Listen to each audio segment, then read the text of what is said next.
नमस्कार. मी तलाठी आदेश करपे. मी अमोल राजोळे. कर्मयोगीच्या युट्यूब चॅनलवर आपलं स्वागत आहे. तर मित्रांनो, बऱ्याच दिवसापासून एका गोष्टीची एक्साइटमेंट होती, ती म्हणजे आपली तलाठीची ऍड. आता ऍड येऊन गेली आहे. फॉर्म किती येणार? तर फॉर्म पहिल्यांदा एमपीएससीच्या इतिहासात असं झालं की 12 लाखापेक्षा म्हणजे 10 लाखाच्या वर कधी फॉर्मच गेलेले नव्हते. ही एक गोष्ट झाली. दुसरी गोष्ट म्हणजे मार्केटमध्ये खूप वेगळी चर्चा चालू आहे की 2023 साली 19 कट ऑफ लागला होता. तर आता पण 19 आणि 20 कट ऑफ लागणार आहे का? त्याचं एका शब्दामध्ये आमच्या दोघांचं उत्तर असेल नाही. का? त्यासाठीच आजचं लेक्चर आहे. आणि याच्या पलीकडे दोन प्रकारचे विद्यार्थी आपल्याकडे जे एमपीसीचा आधीपासून अभ्यास करताय आणि दुसरे जे सरळ सेवेचा अभ्यास करताय, पण ते एमपीसीत आले. त्यांच्यासाठी प्रॉपर स्ट्रॅटेजी काय असणार आहे? तर मी आणि अमोल सर आपण दोघे मिळून आज याच्याबद्दल आणि आपण तिघे मिळून याच्याबद्दल चर्चा करणार आहे. आणि प्रत्येक विषयाची मायक्रो प्लॅनिंग काय असणार आहे, जितकं आमच्याकडे क्लिअर करता येईल तेवढं आपण क्लिअर करायचा प्रयत्न करू. सगळ्यात पहिले आपण इतिहास, भूगोल आणि मॅथ रिझनिंग पासून आणि मराठी भाषेपासून सुरुवात करू. त्यानंतर अमोल सर बाकीच्या विषयांना कंटिन्यू करतील. ठीक आहे, येस करा सर, येस continue. सर. सर्वप्रथम ज्या गोष्टीची चर्चा झाली की 12 लाखापेक्षा फॉर्म आले. दुसरी गोष्ट 2023 चा कट ऑफ हा 19 होता, म्हणून आताचा 20-25 लागेल किंवा 20च लागेल. तर ह्या दोन गोष्टीबद्दल थोडं क्लिअर करतो. बघा, दरवर्षी आयोगाचे जे फॉर्म येतात ग्रुप सी किंवा ग्रुप बी साठी, ते हार्डली 3 ते 4 लाख असतात. आणि त्याच्या जवळपास 3 ते 4 पट आत्ता फॉर्म आलेले. याच्यामध्ये आता बघा, दरवेळेस या 3-4 लाख फॉर्म मध्ये रेग्युलर जी ऍड असायची एमपीएससीची, ज्याच्यात तलाठी भरती नव्हती, पण आता झालं काय, एमपीएससी करणारे प्लस तुमचे आपण जे म्हणू शकतो सरळ सेवावाले प्लस प्लस प्लस ज्यांना क्लास 1 किंवा युपीएससी वगैरे मध्ये पण अपयश आलंय, ते लोक एक आपण म्हणतो ना, त्यांना गाठायचं माउंट एव्हरेस्ट आहे, पण पहिली पायरी चढावी बुवा, त्यासाठी त्यांनी सुद्धा फॉर्म भरून ठेवलेला आहे याच्यामध्ये. मग हे सरळ सेवा प्लस युपीएससी आणि क्लास 1 एमपीएससी वाले हे सुद्धा याच्यामध्ये कंबाईन वाले तर ऑलरेडी आहेच. मग या सर्व लोकांची मिळून संख्या झाली 12 लाखापेक्षा. याच्यामध्ये काय हौशे, नवशे, गवशे असे पण आहेत की याने किंवा यांनी फॉर्म भरला म्हणून मी पण भरते किंवा भरतो. सो त्यांचं टेन्शन घ्यायचं नसतं.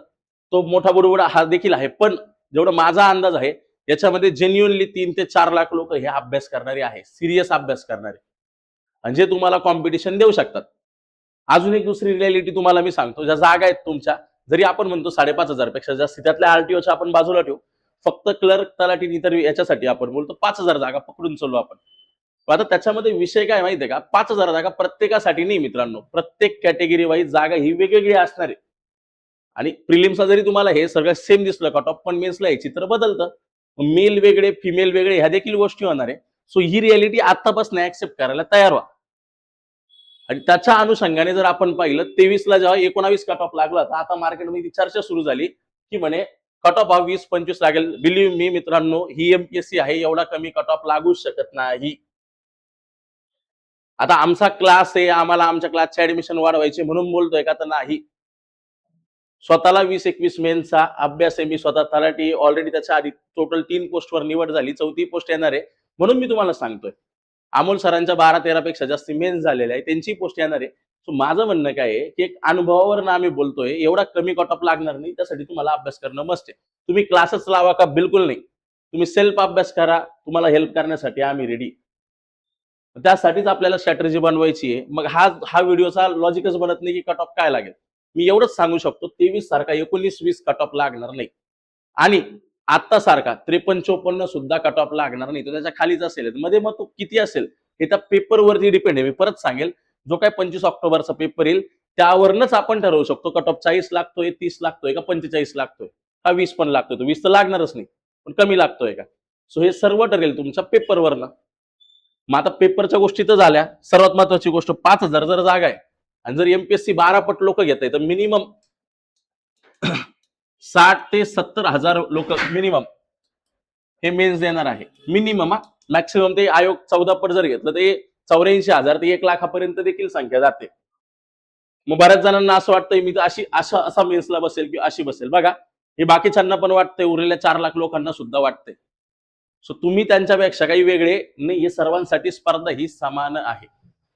आणि त्यामुळे तुमचा टार्गेट जो आहे, तुम्ही प्रिलिम्स पास व्हा, त्यानंतरच तुम्हाला मेन्सला जावं लागेल. तुमचा जो टार्गेट आहे तो 100% मिनिमम आता प्रिलिम्सला 50+ मार्क पाडण्याचा असला पाहिजे, कमीत कमी मिनिमम 50 मार्क तुम्हाला पडलेच पाहिजे. सगळा कट कुट होऊन निगेटिव्ह मार्किंग 1/4 ची जाऊन तुम्ही सेफ आहे, विचारच नाही करायचा. कारण की लगेच 2-2.5 महिन्यामध्ये आपली मेन्स आहे. आणि आता आपण बोलणार आहोत अभ्यासाच्या स्ट्रॅटेजी बद्दल. त्यातले जे 2 महत्वाचे भाग आहे आपले, एक म्हणजे प्रिलिम्स आणि दुसरा आहे मेन्स. तर आता बाजारात 12 प्रकारचे क्लासेस आहे मित्रांनो. सगळ्यांचा फोकस फक्त प्रिलिम्सवर चालू आहे. का प्रिलिम्सवर चालू आहे ते पण समजून घ्या. त्यांना फक्त बाजार मांडायचा आहे. बॅचेस आपल्या पण आहे, पण माझं आधीपासून असं म्हणणं आहे, जे प्रिलिम्स आणि मेन्स सोबत बॅच देत आहे त्यांचीच बॅच घ्या. कारण की प्रिलिम्स पास झाल्यानंतर पुढे काय याचं उत्तर त्या लोकांकडे पण नाही, कारण की ते स्वतः ऑफिसर नाहीये, त्यांनी स्वतः मेन्स दिलेली नाहीये. ते कसं काय उत्तर देणार तुम्हाला? सो ही रियालिटी ऍक्सेप्ट करा, मगच कोणती तरी बॅच परचेस करा, अदरवाईज आपला अभ्यास करा. मग आता झालं काय, फक्त प्रिलिम्स वरती नेऊन तुम्ही पुढे मेन्सला गेलेत आणि पुढे काय हेच तुम्हाला माहिती आहे, तर कसं चालणार? त्यामुळे अभ्यास करताना सोबत प्रीचा आणि मेन्सचा अभ्यास हा सोबत झाला पाहिजे, सोबत. यामध्ये पण 2 कॅटेगरीचे लोक आहे. किती? 2 कॅटेगरीचे लोक, जे एकदमच नवीन आहे. मी परत सांगतो, आणि एक जे पूर्वपार एमपीएससी करतायत. आता ज्यांनी आधी ऑलरेडी मेन्स दिले, माझा व्हिडिओ त्यांच्यासाठी नाहीच आहे. त्यांना ऑलरेडी माहिती तुम्हाला करायचं काय. बिलकुल तुम्ही व्हिडिओ बघू नका. पण जे लोक नवीन आहे, पहिल्यांदा प्री देत आहे किंवा मागची प्री फेल झाले, अशांनी काय केलं पाहिजे, तर लक्षात घ्या. लास्ट टाइम जो आपला व्हिडिओ होता तो सिलेबस डिकोडिंगचा होता. त्याच्यामध्ये क्लिअर मेन्शन आहे, तुमचा मेन्सचा जो पहिला पेपर आहे तो मराठी आणि इंग्लिश ग्रामरचा आहे, आणि दुसरा जो पेपर आहे तो जीएसचा आहे. हे तेच जीएस आहे जे तुमचं प्रिलिम्सला आहे ऑलरेडी. याच्यामध्ये फक्त माहितीचा अधिकार, थोडीशी टेक्नॉलॉजी आणि एक 2-4 प्रश्न कम्प्युटरचे वगैरे ऍड होतात. बाकी काठिण्य पातळी पण याची जास्ती. मग तुम्ही जर मेन्सचा अभ्यास करता करता प्रीचा अभ्यास तुमचा आपोआप होतोय, फक्त मग व्याप्ती वाढते तुमची इंग्लिश आणि मराठी ग्रामरची. मग त्याचा अभ्यास कसा केला पाहिजे? चला, एक मी जर तुमच्या जागी असतो तर मी काय प्लॅनिंग केली असती, किंवा अमोल सरांनी काय प्लॅनिंग केली असती, यावर आपण एक चर्चा करू आणि पुढे जाऊ. बघा, आज तारीख आहे जवळपास 14 ऑगस्ट 2026. तर इथून जवळपास 25 ऑक्टोबर म्हणायला गेलो, आपल्याकडे 2 महिने आणि 10 दिवस, म्हणजे जवळपास एक 60 ते 70 दिवस आहेत. त्यातले 10 दिवस तुम्ही काढून टाका, 60 दिवस आपल्याकडे आहे. या 60 दिवसाची मी काय प्लॅनिंग केली असती ऍज अ विद्यार्थी म्हणून, तर ते सांगतो. सगळ्यात पहिले मी असं अज्युम करतोय माझी पहिली किंवा दुसरी प्रिलिम्स आहे. मी प्रीचा विषय आणि मेन्सचा विषय, आता इंग्लिश आणि बाकी विषयांबद्दल सर सांगतील, मी माझे प्रीचे काही विषय सांगतो. एक म्हणजे इतिहास, दुसरं जिओग्राफी, तिसरं सर्वात महत्वाचं गेम चेंजिंग, मॅथ्स आणि रिजनिंग, आणि मेन्सला आपला माय मराठी. आता इतिहासाच्या अभ्यासाला सुरुवात केली आपण. इतिहास तुलनेने अवघड वाटतो समजायला, त्यामुळे नेमकं बुक्स कोणते वाचायचे, तर माझ्या मते मागचा व्हिडिओ हा बुक्सचा सुद्धा आलेला आहे, तो एकदा बघून घ्या, खाली लिंक असेल त्याची पण. तर बऱ्याच जणांना बुक्स मधनं समजत नाहीये, तर माझं असं मत आहे, तुम्ही वेगवेगळे रेफरन्स बुक वाचा, जी आवडेल तिनेच कंटिन्यू करा. ते पण समजत नसेल तर मी मागेच सांगितलं, आपल्या नोट्स फ्रीमध्ये अवेलेबल आहे, त्या नोट्स देतो, त्या नोट्स एकदा वाचा. पण प्रत्येक कोणताही विषय घ्या, त्याला पीवायक्यूचा आधार असला पाहिजे, प्रिव्हियस इयर क्वेश्चन. जर तुम्हाला 2 ते 3 महिन्यामध्ये 50+ मार्क काढायचे प्रिलिम्सला, आणि हे पीवायक्यू तुम्हाला मी सांगितलं मागे, 21,000 नावाचं एकदम छान पुस्तक आहे लोकसेवा पब्लिकेशनचं, नक्की वाचा. आणि आता for example history me open केलं, हिस्ट्रीला पण 2 पार्ट आहे. एक म्हणजे इंडियन हिस्ट्री, मॉडर्न इंडियन, आणि दुसरं तुमचं समाज सुधारक व महाराष्ट्र. 22 पर्यंत एकदम छान होतं. इतिहास 15 मार्काला होता, पण आता झालं काय, 10 प्रश्न आहे प्रिलिम्सला. त्याच्यामुळे इंडियनवर किती येईल आणि समाज सुधारकावर किती येईल. गेल्या 3-4 वर्षापासून आयोगाचा इतिहासाकडे बघण्याचा कल हा मध्यम ते अवघड पर्यंत गेलाय, सोप्यापर्यंत नाहीये. त्यामुळे मी स्वतः इतिहासाचा शिक्षक आहे, इतिहासाचा विद्यार्थी, पण तरी माझं असं सांगणं आहे, इतिहासाचा जास्ती लोड घेऊ नका.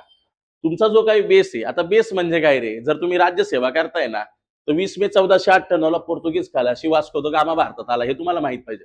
पण तुम्ही जर कंबाईनच करताय, तर ब्रिटिशांची आर्थिक धोरणं काय होती, 1857चा उठाव इथपासून तर भारत स्वातंत्र्यापर्यंत टाइमलाईन जरी तुम्ही व्यवस्थित केली, भारतीय राष्ट्रीय काँग्रेस हा टॉपिक जरी नीट केला इंडियन हिस्ट्री मधला, तरी तुम्हाला मोर दॅन इनफ समजून जाईल. आणि त्याच्या प्रत्येक टॉपिक नंतर तुम्हाला काय करायचंय, प्रिव्हियस इयर क्वेश्चन 21,000 मधलं. बस एवढं जरी तुम्ही कंटिन्यू चालू ठेवलं तरी सुद्धा काही प्रॉब्लेम नाही. आता याच्या अल्टरनेटिव्ह तुमचे समाज सुधारक, हा मात्र खूप मोठा टॉपिक आहे. जवळपास 60 ते 70 पेक्षा जास्त समाज सुधारक आहे आपल्या पुस्तकात, नोट्समध्ये, सगळीकडे. पण आयोग नेमकं प्रश्न कोणावर विचारेल, तर आपण स्टेप बाय स्टेप समाज सुधारकांवरचे प्रश्न पाहिले पाहिजेत. रिसेंटली मागे जा, सर्वात जास्त प्रश्न आहेत महात्मा ज्योतिबा फुले, डॉक्टर बाबासाहेब आंबेडकर आणि राजर्षी शाहू महाराज. आपल्या कर्मयोगीच्या वर फोटो पण पाहाल तुम्ही शिवाजी महाराजांसोबत. शिव शाहू फुले आंबेडकर आपण म्हणतो ना, शिव शाहू फुले आंबेडकरांच्या विचारांचा महाराष्ट्र, तर त्याचे प्रतिबिंब तुम्हाला इथे पण दिसेल. त्यानंतर इतर काही महत्वाचे समाजसुधारक, जसं की लोकमान्य टिळकांवर हमखास प्रश्न येतो, तो इंडियन हिस्ट्रीच्या वेळी येतो किंवा समाजसुधारक. पूर्ण वाचून काढा आणि त्यांच्यावरचे आतापर्यंतचे प्रश्न पहा.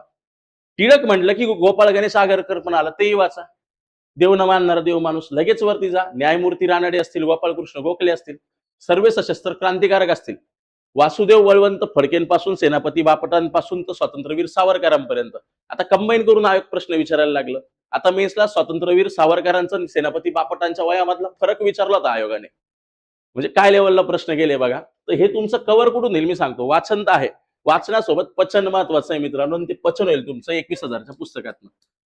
पीवायक्यू आता आपल्या बॅच मध्ये आपण सगळे घेतो, पीवायक्यू पण घेतो, कंटेंट पण घेतो, पण जे क्लास नाही लावत त्यांच्यासाठी. आणि कोणत्या पुस्तकाचं मला काही पैसे पण दिले नाहीये प्रमोशन, तर बुक चांगले, तर मी चांगलंच म्हणेल. हे होतं माझा इतिहासाचा पॉईंट ऑफ व्ह्यू. जास्ती वेळ घालवू नका. नंतर तुमचा जॉग्राफी, याचं पण सेम आहे. एक आहे इंडियन जॉग्राफी, दुसरं आहे महाराष्ट्र. तर माझं मत आहे, जी भोळी बाबडी अभ्यास करणारी जनता आहे त्यांनी सगळ्यात पहिले महाराष्ट्राचा भूगोल कम्प्लीट करा. 10 पैकी 6 ते 7 प्रश्न हे महाराष्ट्राच्या भूगोलावरच येतात. तिथेही फिक्स ठरलेले त्यांचं राजकीय भूगोल, प्राकृतिक भूगोल आणि नदी प्रणाली. आणि आला तर ऊर्जा आणि खनिज संसाधनांवर आला तर एखादा प्रश्न येतो, किंवा मृदेवर जलसिंचनावरती प्रश्न येतो. मग हा टॉपिक एकदम सोपा आहे समजायला, इझिली कराल. याचे प्रिव्हियस इयर क्वेश्चन परत पाहून घ्या.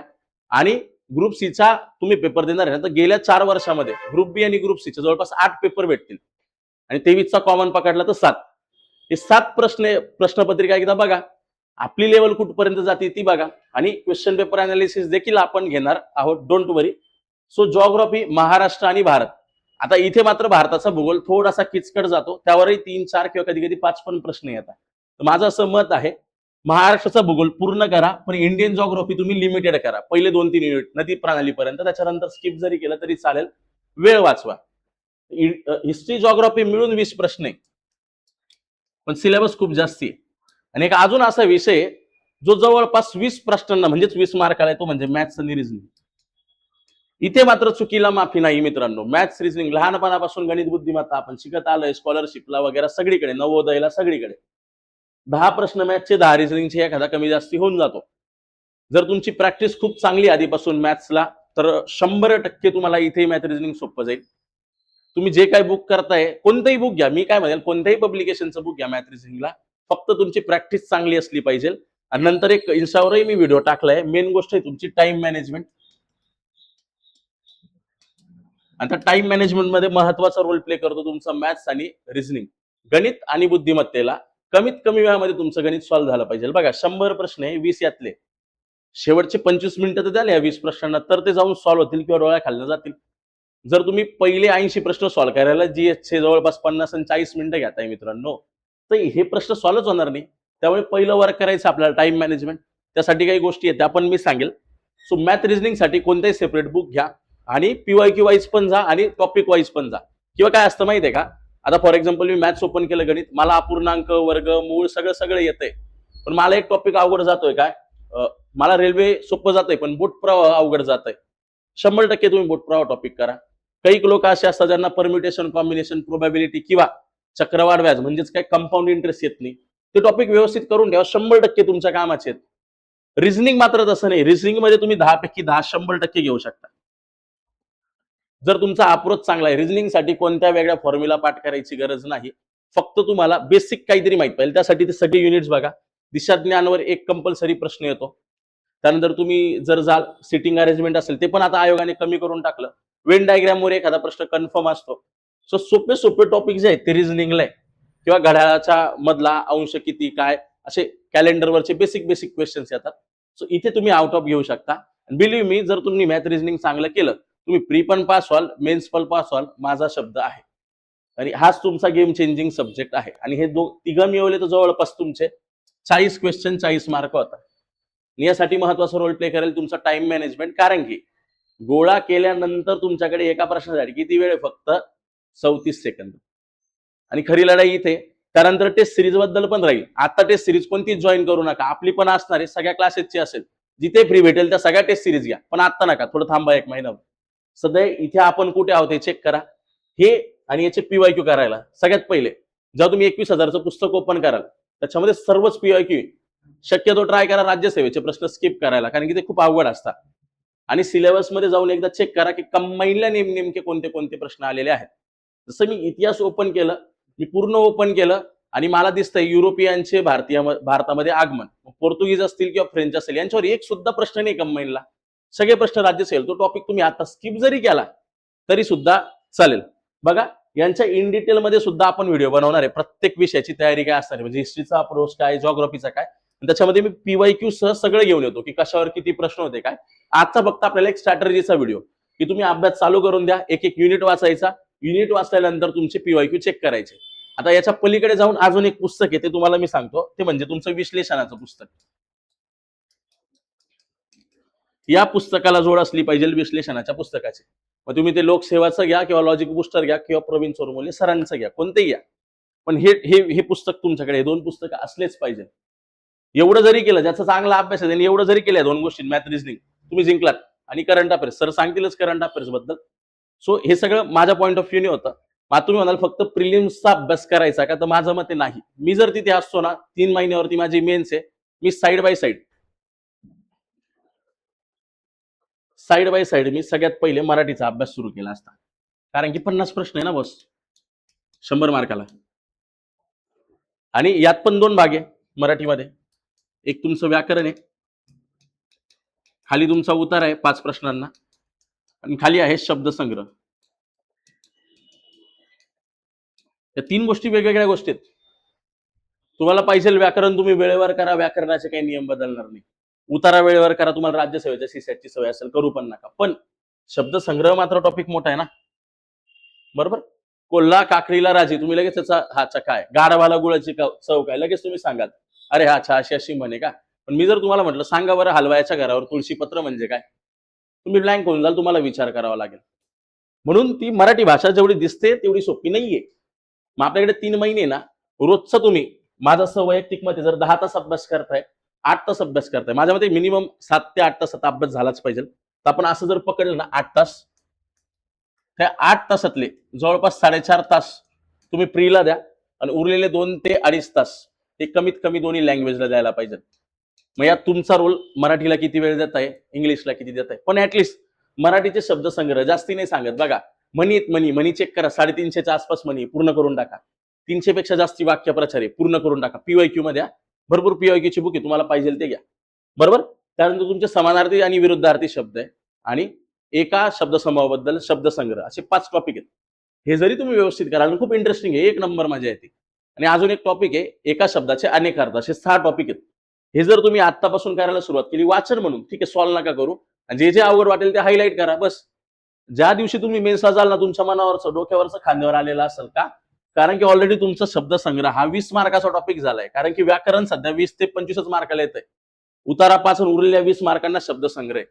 चेक करा आत्ताचे बी मेन्सचे पेपर, पोरं आहे ना कधीच व्याकरणामध्ये चुकत नाही. मुलं चुकता कुठे, तर मुलं म्हणींमध्ये चुकता, मुलं वाक्यप्रचारांमध्ये चुकता, मुलं समानार्थी विरुद्धार्थीमध्ये चुकतात. अरे मुलं काय, मी स्वतः पण काही वेळा आतापर्यंत जेवढ्या काय मेन्स वगैरे दिल्या, बऱ्याचदा व्याकरणापेक्षा जास्त प्रश्न हे शब्दसंग्रहाचे चुकलेले असतात. इंग्लिशच्या बाबतीत पण सेम आहे, सर तुम्हाला तसं सांगतीलच. बस मला एवढंच तुम्हाला सांगायचं होतं की ही तुमची प्लॅनिंग असली पाहिजे. आता ही प्लॅनिंग कधीपर्यंत असली पाहिजे ते पण सांगतो. ही प्लॅनिंग तुमची जवळपास 5 ऑक्टोबर पर्यंत, कारण की 10 ते 15 सप्टेंबर पर्यंत तुमचा सिलेबस पूर्ण झालाच पाहिजे, आणि त्याला एक रिव्हिजन पुढच्या 5 ऑक्टोबर पर्यंत. आणि या तारखेपासून पुढे तुम्ही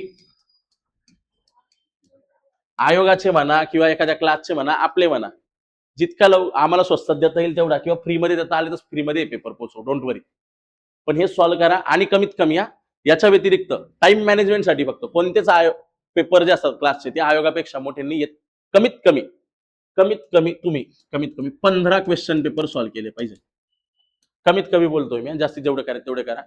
याच्याने तुमचं टाइम मॅनेजमेंट क्लिअर होईल, तुम्हाला 100 पैकी चांगले मार्क पण येतील, आणि तुमचा 1 तासामध्ये 100 प्रश्न देखील सॉल्व्ह होईल. आणि टाइम लावताना कधीच 1 तासाचा लावू नका, तो 55 मिनिटाचाच लावा, आणि फायदा तुम्ही मला स्वतः सांगा, ठीक आहे. सो पुढे आपण व्हिडिओमध्ये भेटणार आहोत. आता अमोल सर तुम्हाला ही तर मी अर्धी स्ट्रॅटेजी सांगितली, उरलेली स्ट्रॅटेजी जे आहेत ते अमोल सर सांगणार आहेत. सर या. अमोल सरांकडे महत्वाचे विषय बाकी आहेत सर. महत्वाचे विषय अमोल सर सांगितले. ठीक आहे, चलो बघा आता बाकीची सर्व माहिती सरांनी तर सांगितलीच आहे. बघा सरांचं आणि जे आमचं सगळ्यांचं म्हणणं आहे की प्रिलियम फक्त क्वालिफाय होऊन प्रिलियमची म्हणजे एक मेन्स नाव नका करू. जर तुम्हाला पोस्ट काढायची असेल तर तुम्हाला आतापासूनच काय करावं लागेल बरं, मेनची तयारी करावी लागेल. नाही तर जवळपास 2023 ला पण 19 मार्काला मेरिट लागलं आणि जवळपास 90,000 पोरांनी मेन्स दिल्या. फक्त ती मेन्स नावावर झाली, फक्त का मी मेन्स दिली एमपीएससीची पण पोस्ट काय मिळाली नाही. त्याच्यासाठी तुम्हाला आतापासूनच मेनची तयारी करावी लागेल.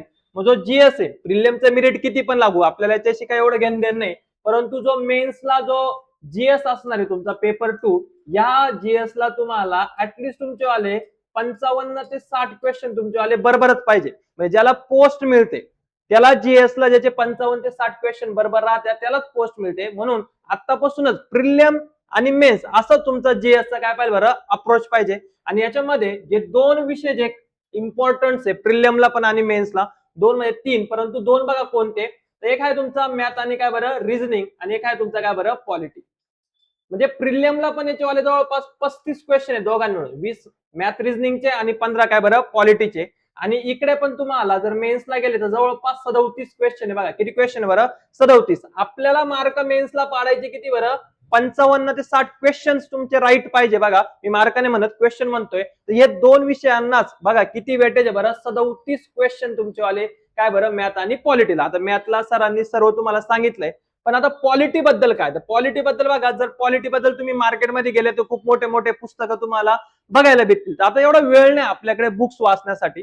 तुम्ही फक्त एखाद्या क्लासची नोट्स असेल जो तुम्हाला बेटर वाटेल, आपली पण कर्मयोगीची माझी स्वतःची नोट्स आहे ती तुम्ही युज करू शकता आणि त्याच्यासोबत तुम्ही पीवायक्यूचा रेफरन्स घेऊ शकता, तरी पण तुम्हाला आरामशीर 12 ते 13 मार्क येऊ शकतात. मग आता पॉलिटीमध्ये काय केलं जाईल बघा, पॉलिटीमध्ये सगळ्यात महत्वाची जी इम्पॉर्टंट टॉपिक्स जे आहे, तर जो पहिला मी गट करणार आहे त्याच्यामध्ये बघा घटना निर्मिती म्हणून एक चॅप्टर आहे तुमचा, आणि घटना निर्मितीनंतर बघा तुमचे घटनेचे वैशिष्ट्य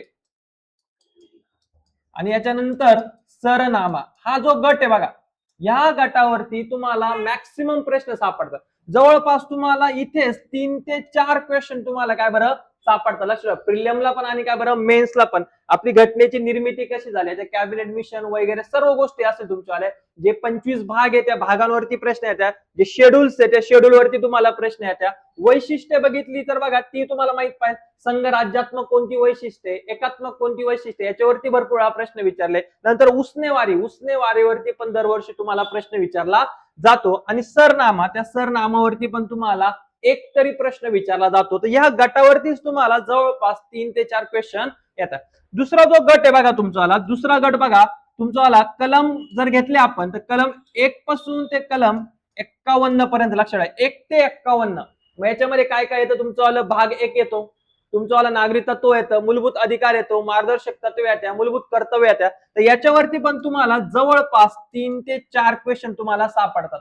म्हणजे बघा इथपर्यंतच तुम्हाला जवळपास 6 ते 8 क्वेश्चन तुम्हाला इथपर्यंत आहे बघा. याच्यावरतीच घटना निर्मितीपासून तर कलम कितीपर्यंत, 51 पर्यंत. त्याच्यामुळं हा जो पार्ट आहे या पार्टवरचे सर्व पीवायक्यू आणि जास्तीत जास्त रिव्हिजन देण्याचा प्रयत्न करा. कारण हा जो पार्ट आहे हा थोडासा फॅक्च्युअल पण आहे, बरेच लोक काय जाते बरं विसरून जातात. त्याच्यामुळे मॅक्सिमम रिव्हिजन करा. आणि नंतरचा मी असं म्हणेल का प्रिलियम साठी तुम्ही भाग 5 का थोडासा स्किप करा, कारण भाग 5 आपल्याला एवढं विचारला जात नाही केंद्र सरकार म्हणून, केंद्र शासन.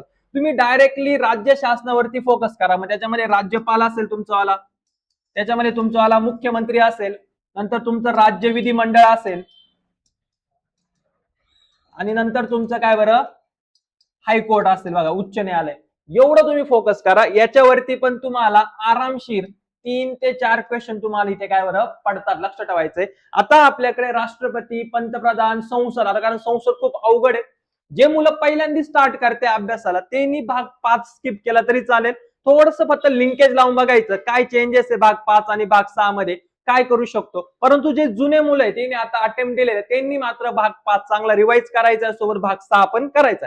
परंतु नवीन मुलांसाठी सांगतो, राज्यपाल, सीएम, राज्य विधिमंडळ आणि हायकोर्ट याच्यावरती तुम्हाला जास्तीत जास्त प्रश्न विचारले जाऊ शकतात. आणि सगळ्यात नंतरचा जो आहे बघा, ग्राम प्रशासन, लक्षात ठेवा, ग्राम प्रशासन याच्यामध्ये तुम्हाला 73 आणि 74वी घटना दुरुस्ती याच्यावरती पण तुम्हाला आरामशीर किती प्रश्न येऊन जातील बरं, 3 प्रश्न येऊन जातील. असा तुमचा एक पॉलिटीसाठी प्रिलिम आणि मेन्स या दोघांसाठी तुमचा एक रोड मॅप असला पाहिजे. याच्या व्यतिरिक्त कारण पॉलिटीचे सगळ्यात जर मोठे पुस्तक असतील तर ते पॉलिटीचे असेल, लक्ष्मीकांत तुमचं काय वाचून होणार नाही. त्याच्यामुळे एक पर्टिक्युलर क्लासची नोट्स असेल, आपली पण नोट्स आहे, बाकीच्या पण तुम्ही रेफर करू शकतात. याचा फायदा तुम्हाला प्रिलियमला पण 15 क्वेश्चन आहे आणि मेन्सला पण किती क्वेश्चन आहे बरं, 15 क्वेश्चन आहे. मॅथ सोबत हा जो विषय आहे हा दररोज तुमच्या अभ्यासामध्ये राहिला पाहिजे. लक्षात ठेवा, जसं मॅथची तुम्ही दररोज प्रॅक्टिस करणार आहे तसंच तुम्ही पॉलिटीची पण दररोज काय केली पाहिजे बरं, अभ्यास केला पाहिजे. 35 आणि मेन्सला 37 क्वेश्चनचं वेटेज देणार आहे हे 2 सब्जेक्ट. बघा दुसरा जो आहे बघा सब्जेक्ट आपला तो आहे तुमचा इकॉनॉमी. आता इकॉनॉमीचं कसं आहे की बरेचसे जवळपास 7 ते 8 क्वेश्चन तुम्हाला डायरेक्टली स्टॅटिक मधून भेटू शकतात, बुक्स मधून भेटू शकतात. परंतु वरचे जे 3 ते 4 क्वेश्चन राहतात ते तुम्हाला मात्र तुमच्या लॉजिकल काय करावं लागतं बरं, हे करावं लागतं. लॉजिकल अप्रोच त्याच्यासाठी तुम्हाला पाहिजे. मग इकॉनॉमी मध्ये नेमकं काय, इकॉनॉमी मध्ये पण इम्पॉर्टंट जे चॅप्टर आहे, जसं दारिद्र्य नावाचं चॅप्टर असेल तुमचं, दारिद्र्य व काय बरं बेरोजगारी यांच्या समित्यांवरती तुम्हाला 1 मार्क भेटून जातो. नंतर तुम्हाला काय बरं, योजना असतील बघा तुमच्यावाल्या दारिद्र्य निर्मूलनच्या योजना, याच्यावरती तुम्हाला 1 मार्क भेटून जातो. आता सध्या जो ट्रेंडिंगला चाललेला आहे, दरवर्षी प्रश्न येतो बघा, राष्ट्रीय उत्पन्न. कधी कधी 3 प्रश्न सापडतात, कधी कधी 2 सापडतात. तर बघा या राष्ट्रीय उत्पन्नावरती पण तुम्हाला काय करायचं आहे, चांगला फोकस करायचा तुम्हाला. नंतर पुढे बघा, हा जो ट्रायंगल आहे बघा, इकॉनॉमिकचा ट्रायंगल म्हणतो मी याला. इकॉनॉमीचा ट्रायंगल काय, तर इकॉनॉमीचा ट्रायंगल सगळ्यात वरती सार्वजनिक वित्त, सार्वजनिक वित्त, अर्थसंकल्प करायचे 2, मागच्या वर्षीचे पण आणि या वर्षीचा पण 2 अर्थसंकल्पावरती तुम्हाला काय होतं, प्रश्न विचारले जाऊ शकतात. सार्वजनिक वित्त. नंतर आहे बघा तुमचा आला परकीय व्यापार,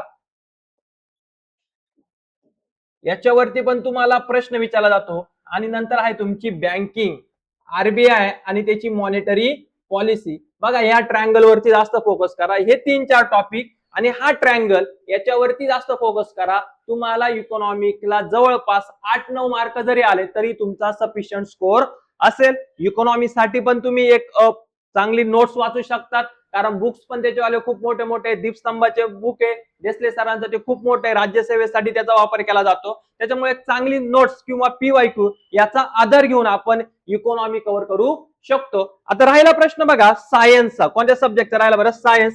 सायन्सच्या बाबतीमध्ये गंमत कशी बघा, सायन्सला आता सायन्सला जे मुलं नॉन सायन्स बॅकग्राऊंडला आहे, म्हणजे सायन्स बॅकग्राऊंडची नाहीये, त्यांना मात्र हा विषय खूप काय जाईल बरं, अवघड जाईल. माझं मत आहे बघा, थोडेसे जे तुम्ही एकदा अनालिसिस करा, इम्पॉर्टंट टॉपिकच जास्त काय करा बरं, वाचा. दररोज वाचनामध्ये राहू द्या थोडेसे. जसं तुमचं प्लांट क्लासिफिकेशन असेल त्याला खूप वेटेज आहे, अॅनिमल क्लासिफिकेशन असेल त्याला खूप वेटेज आहे. नंतर तुमचे रोग असतील, डिसीज असतील, प्लांट डिसीज असेल, अॅनिमल डिसीज असेल त्याच्यावरती. नंतर न्यूट्रिशन आहे बघा, खनिज म्हणू शकतो आपण त्याला. येस, अॅनिमल न्यूट्रिशन आणि प्लांट न्यूट्रिशन या 4 वरतीच तुम्हाला बायोलॉजीला 7 ते 8 मार्क राहते. लक्षात ठेवा, म्हणजे कधी कधी अॅनिमल क्लासिफिकेशन तुम्हाला 2-3 मार्क येत्या, प्लांट क्लासिफिकेशन 2-3 मार्क येत्या, डिसीज विचारले जातात, न्यूट्रिशन विचारले जातात. आता पण जस्ट एक्झाम झाले, न्यूट्रिशन विचारलेले. आणि सध्या आयोगाचा ट्रेंड जर बघितला तर या सायन्स बद्दल फक्त PYQ वर जास्त फोकस करा. ज्यांना सायन्स समजत नाही त्यांचे PYQ डायरेक्टली पाठ पाहिजे, लक्षात ठेवा, तरच त्याला सायन्सला मार्क येतील. आपण सायन्सला मिनिमम 7-8 मार्क जरी घेतले तरी पण तो खूप चांगला स्कोर आहे, कारण मुलांना 4, 3, 2, 1 सुद्धा मार्क पडतात सायन्सला. मिनिमम स्कोर जरी घेतला तरी पण तो खूप चांगला स्कोर आहे. नंतर सोबतच तुमचं आलं फिजिक्स आहे, केमिस्ट्री आहे. फिजिक्स केमिस्ट्रीला टोटल वेटेज किती बरं तुमचं आलं, 6 मार्काला आहे बघा. 3 फिजिक्स आणि 3 केमिस्ट्री आहे. आता याच्यासाठी पण तुम्ही एखादी नॉर्मल नोट्स वाचू शकतात. याच्यावरती आपण डिटेल व्हिडिओ बनवणार आहे, नेमके कोणते कोणते टॉपिक्स कव्हर केले जातात. परंतु पुन्हा सांगतो, हे तुमचे सगळे विषय झाले. मॅथ, रिझनिंग असेल, पॉलिटी असेल तुमचं आलं, आणि महाराष्ट्राची जॉग्राफी हे 3 विषय तुम्हाला मार्क देऊन जाणार आहे. स्टॅटिक आहे, लक्षात ठेवायचं आहे. जास्त तुमचा वाला काय बरं इथे बाहेर तुम्हाला आयोग जाणार नाही. जसं इकॉनॉमिकला थोडंसं जाऊ शकतं बाहेर, तुम्हाला करंट अफेअरला जाऊ शकतं. लक्षात ठेवा, करंट अफेअर सध्या माझं मत आहे अनप्रेडिक्टेबल आहे करंट अफेअर. करंट अफेअरला म्हणजे अभ्यास करून सुद्धा 3 ते 4 मार्क मुलांना येत आहे. एक प्रकारचा करंट अफेअर असं विचारलं जात आहे की जसं इतिहासासारखं 2023 चे प्रश्न, 2024 चे प्रश्न. म्हणून जे नवीन मुलं असतील त्यांनी मात्र थोडंसं चालू घडामोडी स्किप केलं तरी पण चालेल. एक्झामच्या अगोदर जे वन डे रिव्हिजन आहेत करंट अफेअरचे तेवढे जरी केले तरी तुम्हाला 3 ते 4 मार्क येऊन जातील. पण जे जुने मुलं आहेत त्यांनी मात्र प्रॉपर त्यांच्या शेड्यूल प्रमाणे करंट अफेअर करायचं आहे. आता राहिला प्रश्न बघा सगळ्यात महत्वाचा की याच्यासोबत मेन्सचा कसा अभ्यास करायचा आहे. तर याच्यासोबत मेन्सचा अभ्यास करायला तुम्हाला ऍटलिस्ट 8 ते 10 घंटे अभ्यास करावा लागेल. ऍटलिस्ट कमीत कमी 8 तास जे सरांनी तुम्हाला सांगितलंय मराठी बाबत. मी म्हणेल बघा की इंग्रजीच्या बाबतीमध्ये सध्या इंग्लिश ग्रामरवरती फोकस करू नका. तेवढा काही वेळ तुमच्याकडे नाहीये. प्रिलियम पास झाल्यानंतर जो तुमचा 2-2.5 महिन्याचा वेळ भेटतो त्याच्यावर तुम्ही इंग्लिश ग्रामरवरती फोकस करा. परंतु एक महत्वाची गोष्ट तुम्ही डेली 1 तास देऊ शकतात की आहे इंग्लिश ऑकॅबला. इंग्लिश ऑकॅब नंतर होत नाही. तुम्हाला आत्ताच ऑकॅब पाठ करावा लागेल. लक्षात ठेवा ही ऑकॅब कोणती पाठ करायची तर आयोगाने विचारलेले PYQ ऑकॅब वरती. ट्रेंड बदलला आहे मित्रांनो. मेन्सला इंग्लिश ऑकॅबला जवळपास तुम्हाला 22 ते 25 क्वेश्चन विचारले जाते टोटल. म्हणजे बघा ग्रामरच्या निम्मे क्वेश्चन तुमचे ऑकॅब वरती. ग्रामरचे रूल होऊ शकतात, पाठ होऊ शकतात, कुणी पण ग्रामर करू शकतं पण ऑकॅब कुणी करू शकत नाही. मी तुम्हाला अजूनही सांगतो फक्त प्री क्वालिफाय करून मेन्स नावावर करू नका. तर पोस्ट काढायची असेल तर तुम्हाला एक चांगल्या स्ट्रॅटेजीने जावं लागेल आणि ती स्ट्रॅटेजी प्रिलियमच्या अभ्यासासोबत मेन्सचा अभ्यास कसा केला पाहिजे आणि त्याच्यासाठी इंग्लिशला काय फोकस केलं पाहिजे तर ऑकॅब फोकस केली पाहिजे. लक्षात ठेवायचे तुम्हाला ऑकॅबलरी तुम्हाला खूप महत्वाची. याच्यामध्ये इडियम्स अँड फ्रेजेस असेल, तुमच्या सिनोनिम्स असेल, अँटोनिम्स असेल, तुमचे वन वर्ड सबस्टिट्यूशन असेल. डेली 1 तास करा. टार्गेट ठरवून घ्या की मी 20 शब्द करेल, 25 शब्द करेल, 100 शब्द करेल, काय जे असेल ते. पण इंग्लिशची ऑकॅब खूप महत्वाची आहे. जी कॉम्पिटिशन जाणार आहे त्याच्यातले 80% मुलं हे डिस्क्वालिफाय होत्या मेन्स म्हणजे फायनल रिझल्ट पासून फक्त इंग्लिश मुळे. असं एक स्ट्रॅटेजी असली पाहिजे. कारण आम्ही सर्व आदेश सर असेल, मी असेल, बाकीचे आकाश सर असेल, आमची सगळी टीम या प्रोसेस मधून गेलेली आहेत. कारण जे आमचं एज आहे ते आत्ताचं आहे, अपडेटेड व्हर्जन आहे. नेमका आत्ता आयोगाचा ट्रेंड काय आहे त्याच्यावर आम्ही काय करतो बरं जास्त फोकस तुमचा याच्यावरती करतो. अशी एक स्ट्रॅटेजी असली पाहिजे. आपली कर्मयोगी करिअर अकॅडमीची एक तलाठी स्पेशल बॅच पण चालू झालेली आहे आणि या स्पेशल तलाठी बॅच मध्ये तुम्हाला एकदम म्हणजे पुस्तकं पण वाचण्याची एवढी काही गरज पडणार नाही. आपल्या नोट्स तुम्हाला प्रिंटेड मध्ये तुम्हाला तुमच्या ऍड्रेसवरती झेरॉक्स मध्ये तुम्हाला भेटून जातील आणि ही 6 महिन्याची तुमची बॅच असेल. प्रिलियम प्लस काय बरं मेन्स म्हणजे मेन्सला तुम्हाला एक नवीन कोणतीही बॅच घेण्याची काही गरज नाहीये. त्याच्यामध्येच तुम्हाला पूर्व परीक्षा सोबत मुख्य परीक्षाचा काय केला जाईल बरं अभ्यास केला जाईल. आता जागा वाढल्या आहे. 5500 पेक्षा खूप जास्त जागा झाल्या आहे. जवळपास 6500 जागा झालाय आणि याच्यामध्ये अजून नगर परिषदेच्या पण करनिर्धारकच्या जागा येऊ शकतात. ही बॅच झालेली आहे मित्रांनो. तुम्ही तुमच्या वेळेनुसार याच्यामध्ये जितके पाहिजे तितके तुम्ही व्हिडिओ बघू शकतात. अनलिमिटेड वॉच टाइम आहे. किती पण वेळा तुम्ही ते व्हिडिओ बघू शकतात. मेंटरशिप पूर्ण फ्री आहे. आदेश सर असेल, मी असेल, आमची कोणती टीम असेल त्या टीमला तुम्ही डायरेक्टली कॉन्टॅक्ट करून तुमचे कोणतेही क्वेरी असतील ते क्वेरी तुम्ही सॉल्व्ह करू शकतात. तुम्हाला 12 तासाची मेंटरशिप दिलेली आहे. नवीन विद्यार्थ्यांसाठी खास ही खूप इम्पॉर्टंट आहे आणि याच्यामध्ये बघा तुम्हाला मेन्सला एक्स्ट्रा तुम्हाला बॅच घ्यायची गरज नाहीये. अशी तलाठी आपलं कर्मयोगी करिअर अकॅडमीचं ऍप्लिकेशन आहे. तुम्हाला जी आपली लिंक असेल बघा डिस्क्रिप्शन मध्ये ती लिंक दिली जाईल. ते अकॅडमीचं म्हणजे गुगल प्ले स्टोअर वर टाकताना पूर्ण नाव टाकीत चला कर्मयोगी करिअर अकॅडमी. तर तुम्हाला ते ऍप्लिकेशन येईल. या ऍप्लिकेशन वरती तुम्ही रजिस्टर करू शकता आणि तिथे तुम्ही स्पेशल तलाठी बॅचचे डेमो व्हिडिओ ते डेमो व्हिडिओ पण तुम्ही बघू शकतात. वाटलंच तर काही क्वेरी आली तर हा नंबर आहे तुमचा, या नंबरवरती पण तुम्ही मेसेज करू शकतात 9325589491. तर अशी आपलीवाली एक स्ट्रॅटेजी होती, एक अपडेटेड स्ट्रॅटेजी. आमचा हेतू फक्त मेन्सला जाणं नाही तर आमचा हेतू आहे बरं पोस्ट काढणं. लक्षात ठेवा. म्हणून आम्ही अशी स्ट्रॅटेजी बनवली. तुम्हाला जर स्ट्रॅटेजी आवडली असेल तर आपल्या कर्मयोगीच्या युट्यूब चॅनलला काय करायचंय सबस्क्राईब करायचंय आणि फॉलो करायचंय. धन्यवाद.